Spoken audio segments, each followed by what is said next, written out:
7 minutes and 29 seconds into Meghan Markle's new Netflix show, and it is going to anger so many people. And I want you to look at how all the white people who insist that black people pull themselves up by the bootstraps, i.e., actress who married into British royalty, who is now building a lifestyle empire, how people lose their minds when black women actually execute and plot and do just that. If you are a woman or even a fabulous black woman who's gone after what she really wants, you probably have a million stories about that switch up. Historically, Americans have no problem with black women working themselves to the bone or being of domestic service or creating things that make their lives easier. The soothing images of the black mammy at work. If you are a black person teaching and helping a white person, or you are making their life possible, more power to you.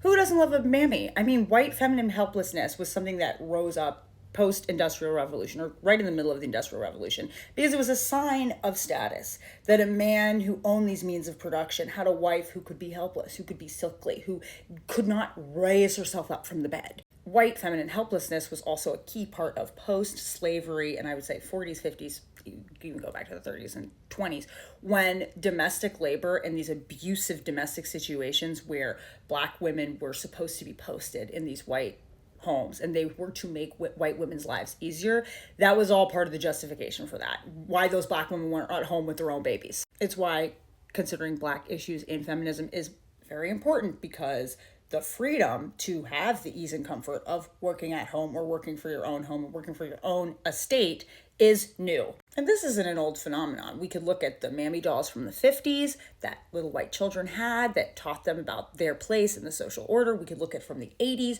the drinksters that were black voluptuous women's bodies because they were also, again, in service of white people's entertainment. All that sort of stuff, literally up to recently. The image, the imagination of black women at work or black women in domestic settings was black women in service. Recently, there was a massive backlash when the modern version of Aunt Jemima was removed from the syrup bottles. People were like, oh, the representation that we are losing. For all my political critiques of Meghan Markle's reckoning with race, the British royal family and monarchy in general, there is going to be an outpouring that you're going to see, that you have seen, of a narrative where Meghan is the villain and Meghan is in the wrong and what she is doing is evil and scheming. This is because Meghan is the opposite of the mammy that we are all comfortable with.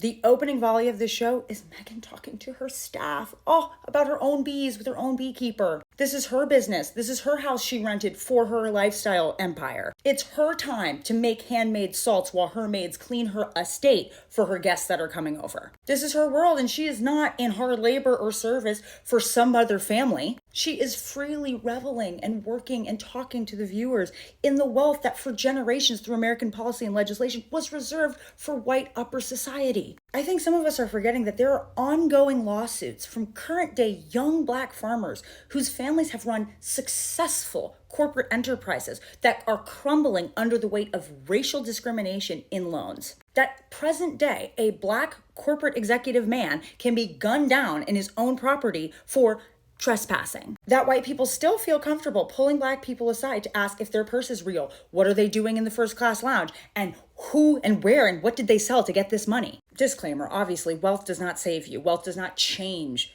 a colonial, white supremacist, capitalistic system right from the inside out. It cannot do that. But there is a reason that black industry has been so heavily watched and curtailed. Black industry in service of black life has always been in this country violently and legally opposed.